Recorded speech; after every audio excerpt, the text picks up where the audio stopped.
Hey guys, Chef Rukan here. How are you today? A lot of things have happened for the last couple of months. I've been shooting a couple more short reels, but today I'm going to do a regular reel. And in this reel, I'm going to try to explain the things that are happening all around us. The price of food is going through the roof. There's been such an emphasis on non-stick pans, which is really bad for you. And I notice a lot of people have used the wrong kinds of oils, and it's just creating an unhealthy atmosphere for you and your body and for your family. So I want to set the record straight, and I want to teach you how to cook better, more nutritious foods, and so you can really appreciate all the flavors of all the ingredients that you buy. All right? I'm going to go a little bit more traditional in terms of all of Asia and Southeast Asia, and today we're going to focus mainly on Thailand. And in Thailand, obviously for those that have gone, it's very hot out there. The humidity is excruciating. But they do have a very popular dish, and it's another take of fried rice. It's a pineapple cashew fried rice, and basically I want to just show you how it's done, and you can really appreciate it. So stand with me. I'll be right back, and I'll start presenting this to you, okay? And I'll teach you how to save money also, okay? Hold on. Okay, so every country in Southeast Asia has their own versions of fried rice. We're used to the typical Cantonese version of fried rice is brown fried rice with shrimp or chicken or pork or vegetarian, mixed with a couple of vegetables, American-made vegetables, frozen peas and carrots.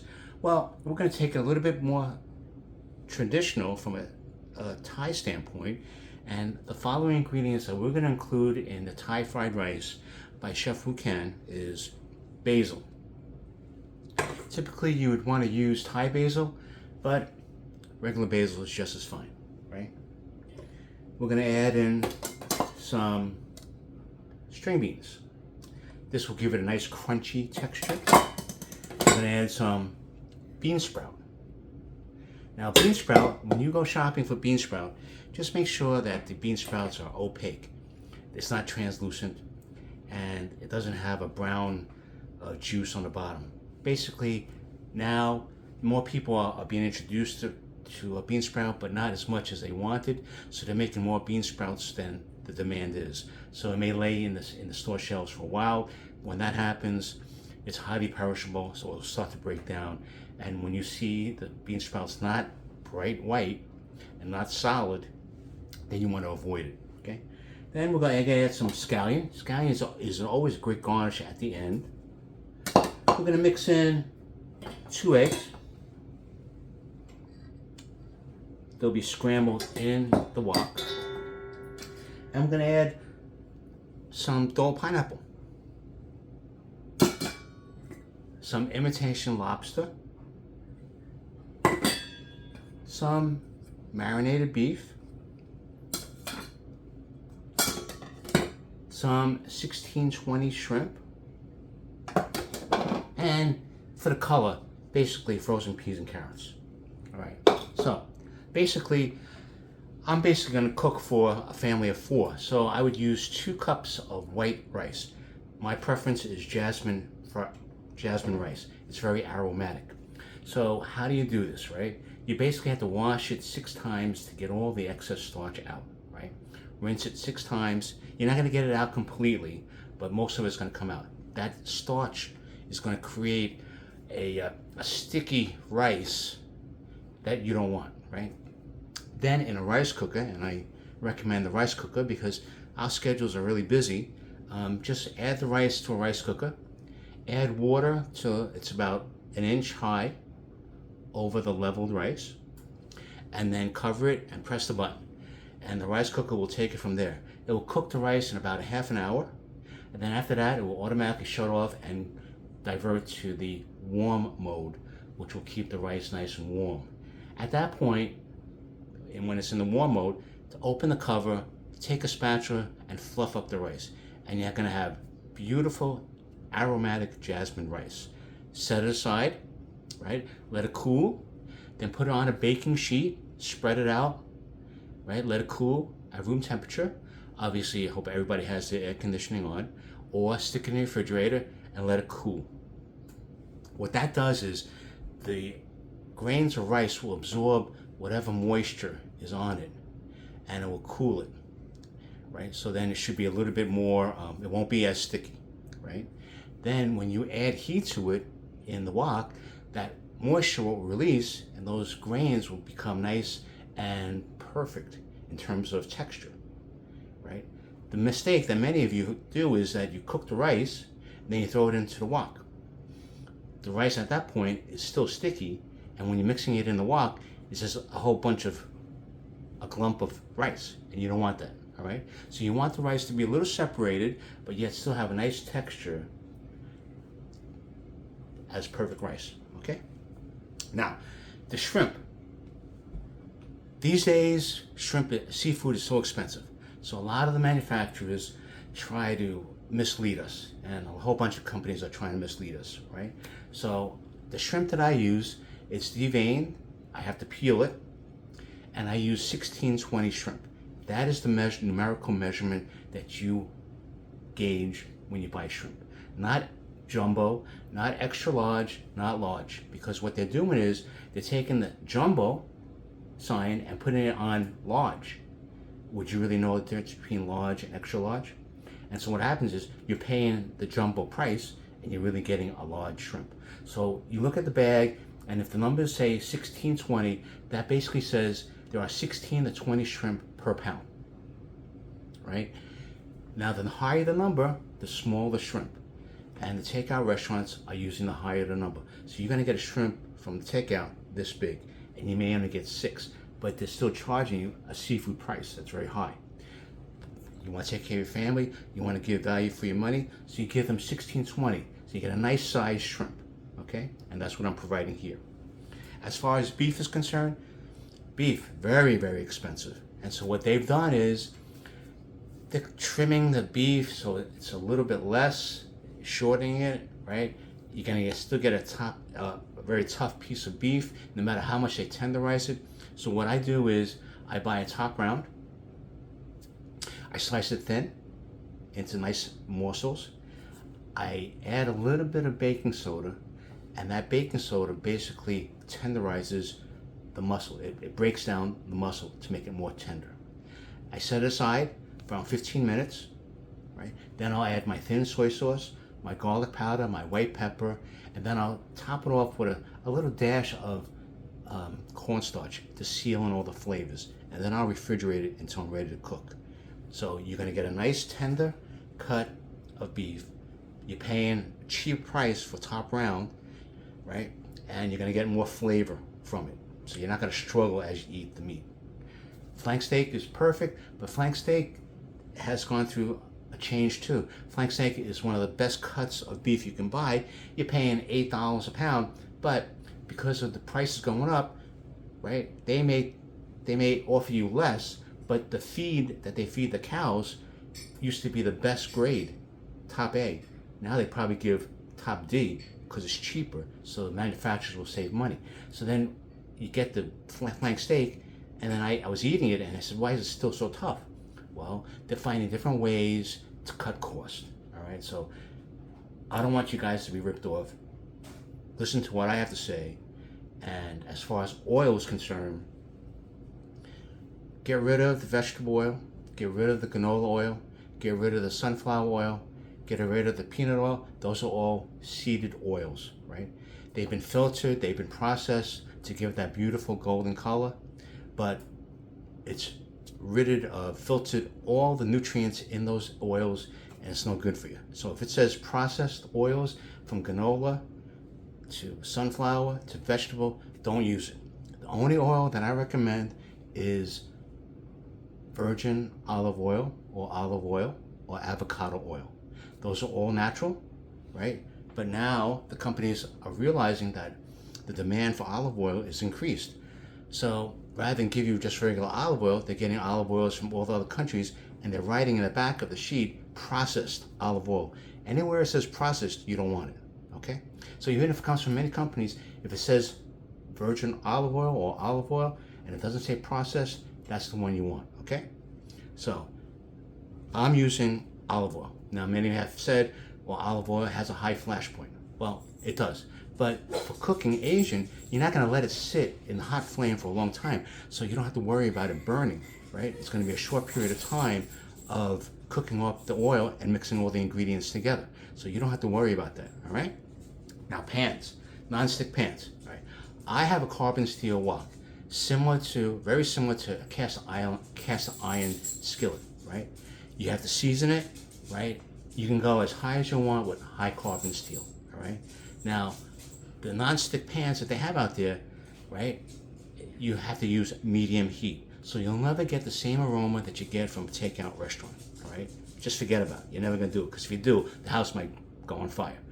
Basically, what happens is those non-stick pans, even though they may sell ceramic and granite type non-stick pans, all pans that are non-stick still have to be sprayed with a non-stick surface, right? So take that for what it's worth. I would say stick with stainless steel pans, cast iron skillet, cast iron pans. Those are all the best. As far as stainless steel, it's a little tricky. You basically have to heat it up to the point where you add a couple of drops of water, and if it starts dancing, then it's ready. The pan is ready. Then you lower it, then you add oil.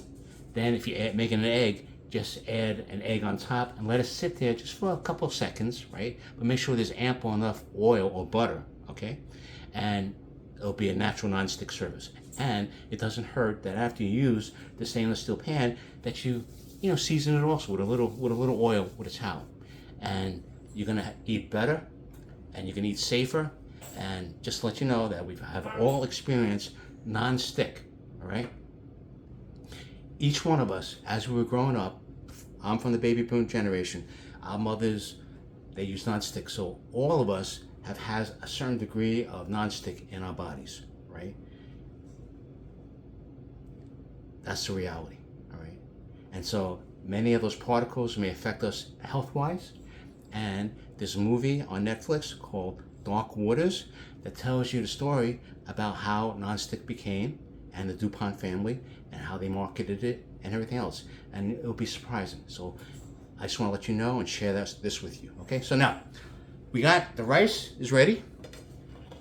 It has been cooled, right? It's still a little lumpy. We'll break the lumps when we put it in, expose it to heat. And then, we're gonna add all the ingredients. The ingredients that we're gonna use, this is not gonna be the typical Chinese American, Asian American fried rice with a nice brown color. Brown color is just coloring. It's not actually fried. So what we're going to use is thin soy sauce. This is Healthy Boy brand thin soy sauce.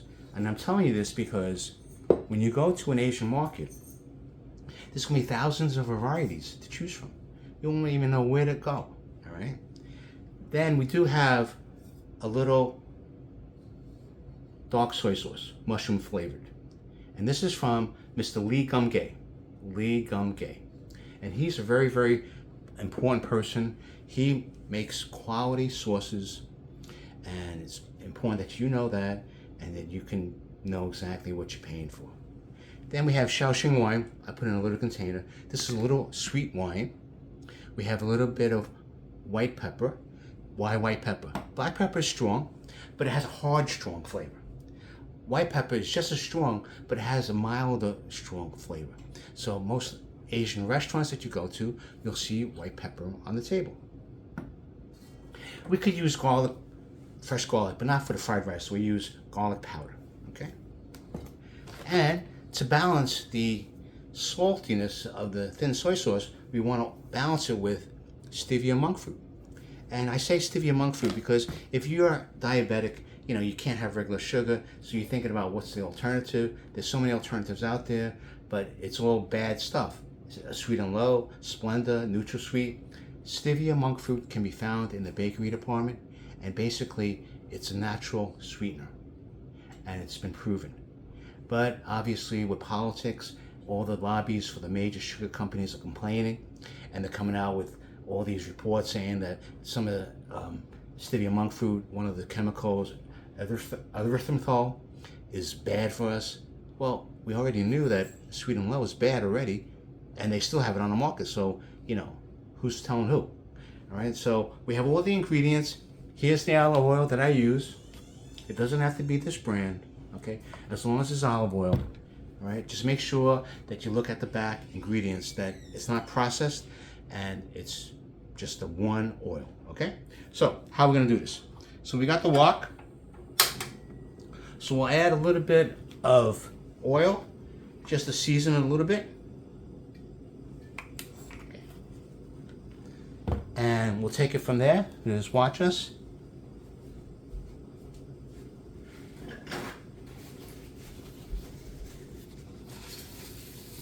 So I told you that we're going to use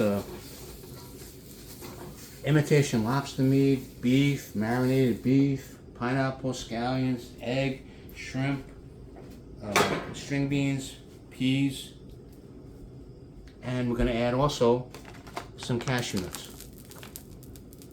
All right, so you're going to get a lot of different textures, right? So what we want to do is we want to basically stir fry the beef.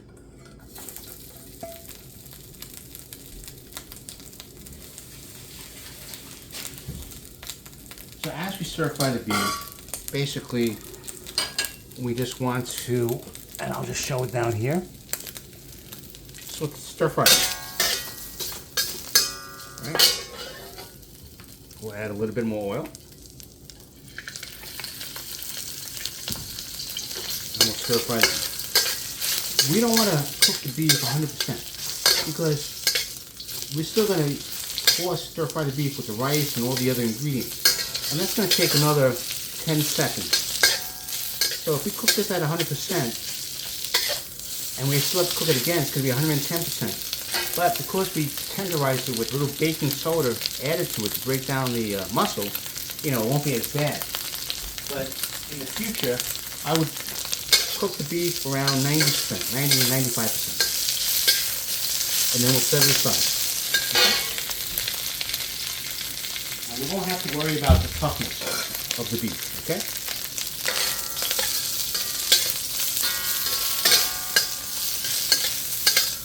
Now the string beans that I bought, basically I cut, it's still raw, alright? So we'll give that another quick stir fry.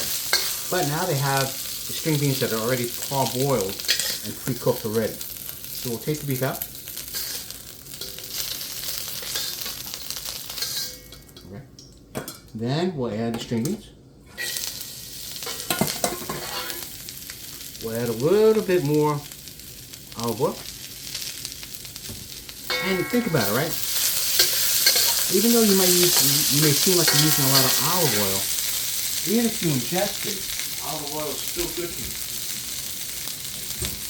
It's still healthy. So that's a good thing.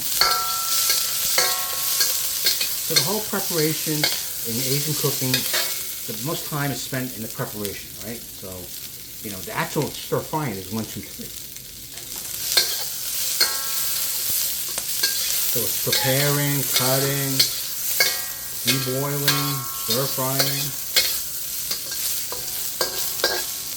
But we don't want to cook things overdone. Right? We try not to do that. Okay. So we got the string beans. Now we got the shrimp. So we'll add the shrimp.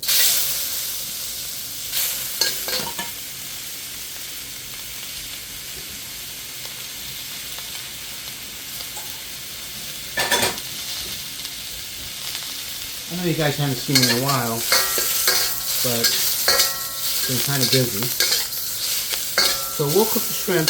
We'll cook it also 90%. Now that may be a little different from what you've been used to when you eat shrimp. Maybe a lot of you may realize that shrimp is tastes like a rubber ball because the kitchens, they have no time to monitor shrimp. They rather boil it until it's well done. And that's why you can actually take a shrimp and bounce it on the counter, right? But I don't want you to do that, right? I don't want you to waste your money, right, with good shrimp and it's overcooked. Add a little bit more. Okay?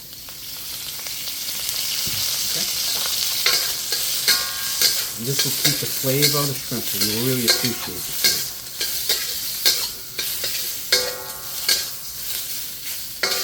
It doesn't require that much time. This is the regular shrimp. It's smoking. Okay. Don't be intimidated. Now, we'll cook the egg.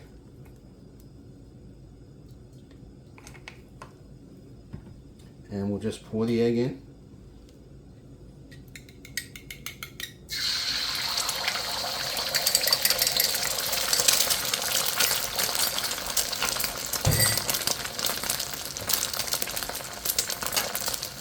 Stir around. Now see how you got the natural stir fry? Okay. You don't have to worry about sticking. This is what we got. 1, 2, 3. Now, let's add the rice. So with the rice, we want to help it a little bit. We'll add a little bit more oil. And we'll add all the ingredients now. So we'll add the rice.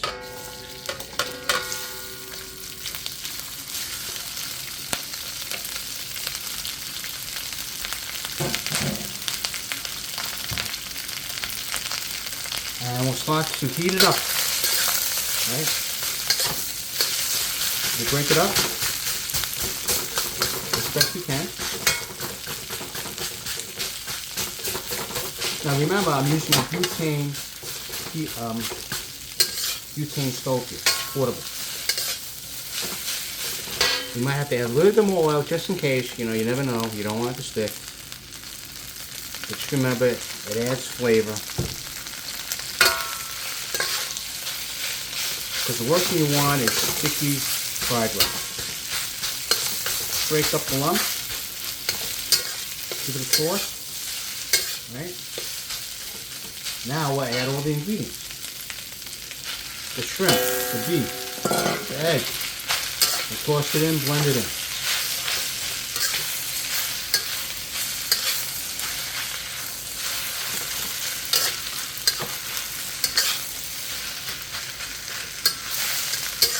Alright.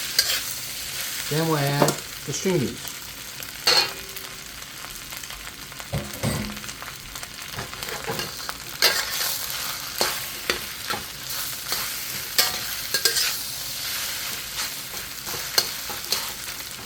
And we'll add the imitation lobster meat. Okay. And we'll add the frozen peas and carrots.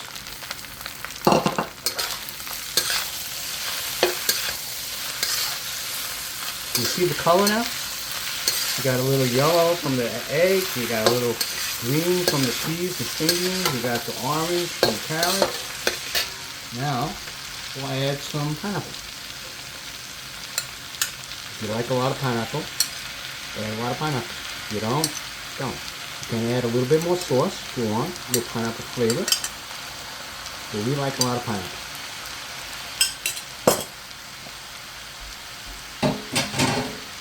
And then we'll toss it together. Just fold over. Now the rice deflects a little bit of the heat, so you're still not going to get overcooked shrimp or beef, right? So always stir fry because you want to make all the ingredients evenly cooked, right? Now we'll add the thin soy sauce. This is about 3-4 tablespoons. You may want to add more. That's really up to you. Remember, you're cooking. You're in charge. You don't have to follow the recipes to the T. Okay? Then we'll add a little Shaoxing wine. A little bit.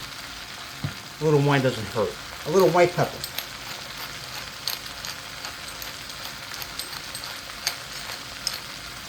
A little garlic pepper. A little garlic.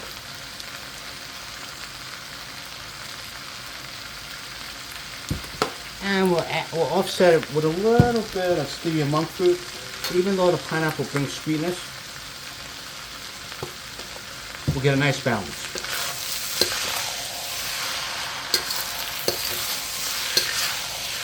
Just keep on stirring.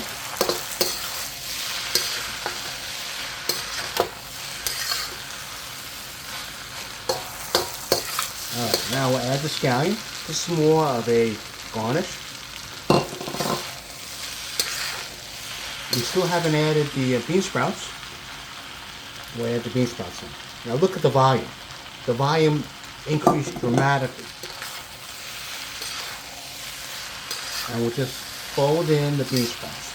The heat of the rice and all the ingredients and the wok will cook the bean sprouts. Just keep on stir frying. It's going to look like a mess, but you know what? Sometimes the messier the dish, the more best tasting it is. Okay? Now we'll add the basil. Just think of all the flavors. You got pineapple, basil. You got a nice crunch with the scallion, right? I'm going to add some peanuts. You can determine how much you want to add. And most importantly is we want to taste this stuff. We want to taste this dish before we roll it out. Alright? Now some of you may want color. And if you want color, we can adjust that. So always stir fry. It prevents it from sticking at the bottom. And it provides even cooking. Alright? So let's taste it.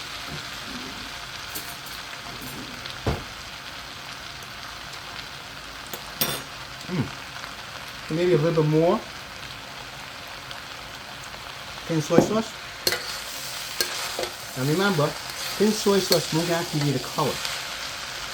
There are a lot of people that add a lot of soy sauce because they wanted that brown color. Wrong. You don't have to do that. If you want a little color, we'll add the dark soy sauce. Just a little bit. A little bit at a time is better. So we just toss it. That dark soy sauce will mix in with the rice. You'll notice a little bit more color. Keep on folding everything in, mixing it well.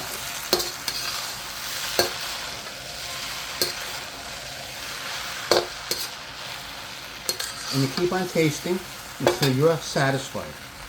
I'll keep on tasting. Perfect.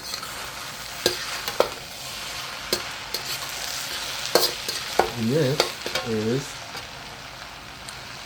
your Thai fried rice made with pineapple, basil, and cashew nuts. Alright? So keep on tossing. Perfect heat, distributed. And let me show you what the end result will be. Here it is. This is Chef Wu Can's Thai pineapple, cashew, basil fried rice. It looks delicious, it smells delicious, and you can do it too. Just remember, Chef Wu Can, you can too. Alright? So, I wrote a cookbook on Prime. It's under Amazon Prime. It's You Can Do It Asian Cookbook by Chef Wu Can. I also wrote a kids book for the ages 12 to 15, right? It's about kids out in the suburbs doing good with dogs and saving them. It's called Ramen Warriors, the Doggy Rescuers. All right, that's also on Prime. So give it a shout out, check it out, take it out. Any questions, just let me know, and I'll be more than happy to answer all of your questions. All right, so Chef Wu Can, you can too. Cheers from Maryland. Thank you. Bye-bye.